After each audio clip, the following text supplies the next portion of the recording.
Hello everybody, Math 2 students. We're going to be talking about simplest radical form and how to simplify radicals completely. We need to show all of our work. We need to know what we're doing. Problems like number 2 with exponents in there probably won't be occurring for any of our practice. This is an older worksheet that I had some problems from. But we'll focus on the 45 and I'll show you what to do if there's letters, just in case. Might as well. So we've got the square root of 72. And we know we need to rewrite this. Now, our minds are most likely to process this as 8 times 9, or 9 times 8, either one, since I decided to write it down the opposite way I said it. And that's a really good choice, because I can take the square root of 9. That's awesome. I can totally take the square root of 9. Square root of 9, square root of 8, square root of 9 is 3, square root of 8, but unfortunately the square root of 8 still has a square root inside of it. So I would then have to take the square root of 8 and rewrite it as 4 times 2. And so then I have 3, square root of 4, square root of 2, which becomes 3 times 2 times square root of 2, or 6 radical 2. To avoid that, I can set it up differently to start. So instead of using 8 and 9, which is not wrong, it just meant that I had to do it again when I got to this 8, because 8 is unfortunately still has a radical inside, a perfect square inside, excuse me. I can rewrite 72 as 36 times 2, which is probably not the first thing that would occur to me, because it's not a multiplication fact, whereas 8 and 9 is one of those facts we memorized in elementary school, and 36 times 2 isn't. But we want to be paying attention to perfect squares. An easy way to do that is to divide by prime numbers, like 2, 3, 5, 9, prime numbers, 2, 3, 5, 7.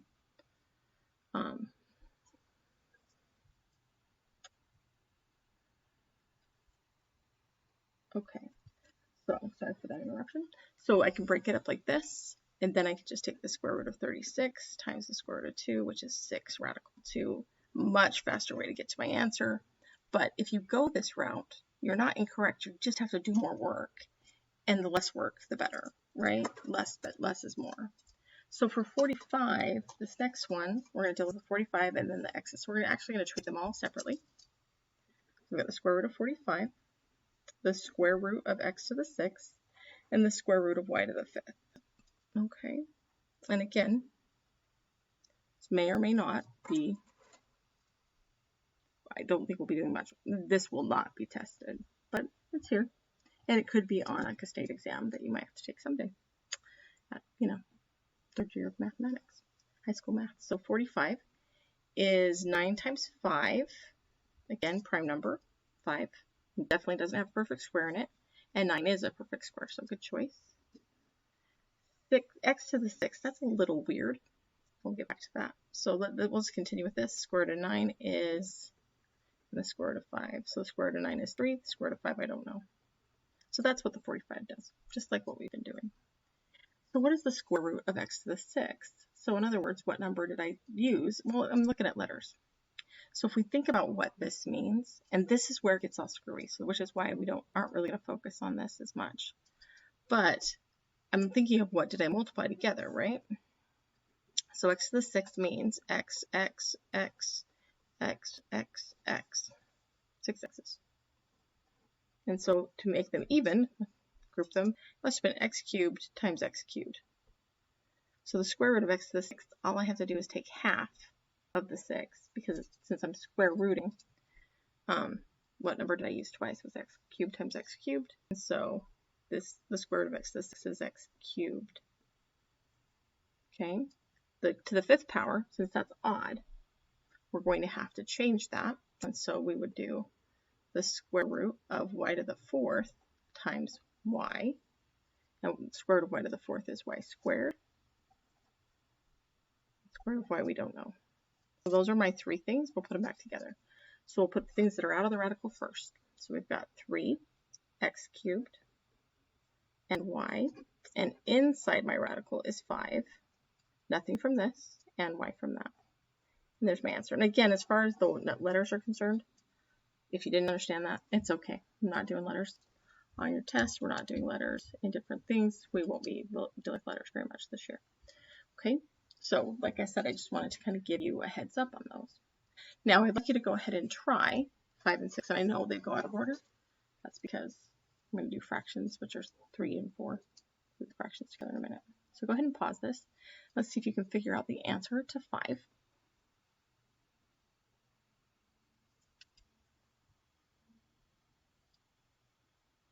Okay, so I broke that up into 4 times 10. 10 is 5 times 2, so no radicals, nothing perfect left inside. There are no squares in 5 and 2.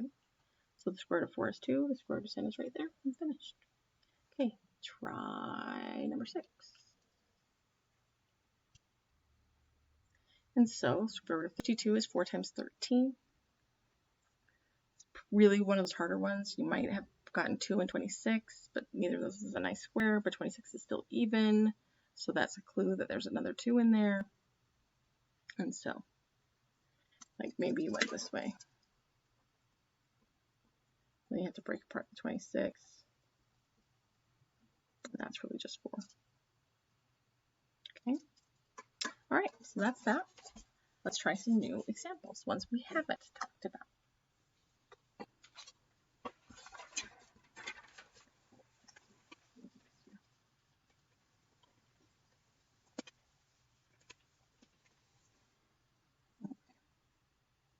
So now what do I do when this happens? When I have a fraction. So I mentioned it in class briefly today, but what we can do is we can take the square root of the numerator over the square root of the denominator, so we can break it up. And then we need to simplify each part as is necessary, as indicated. So in this case, we do need to simplify 50. That's not a perfect square. The answer comes out all sorts of crazy.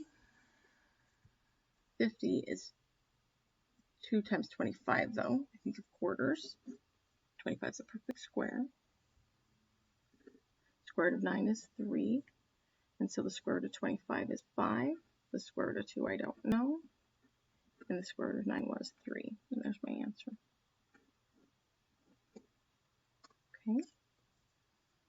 So it seems to have gotten more complicated, and I know that.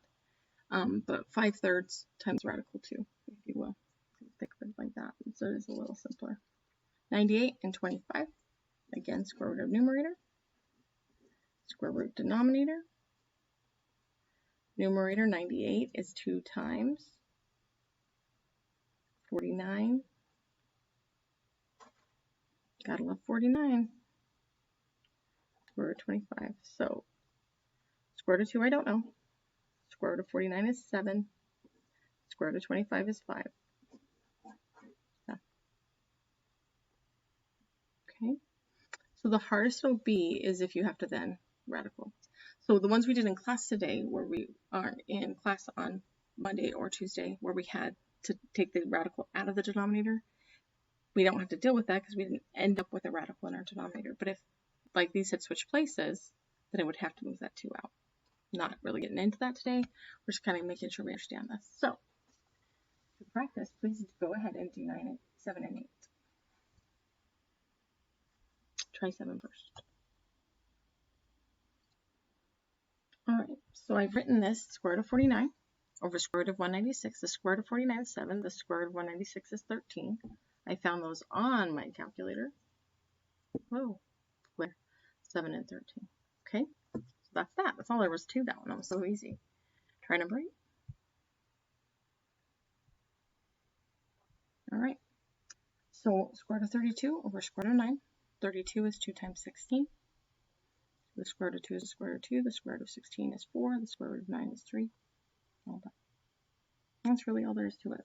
So I hope that was helpful. Again, this is much more our focus. 1, 5, and 6 is much more where we need to know what we're doing. Those are the ones I'm going to make sure we understand. And then moving the radical out of the denominator. Those are the things that matter as far as what's coming up in chapter 6 that we need to know how to do this for. Good luck. I'll see you guys soon.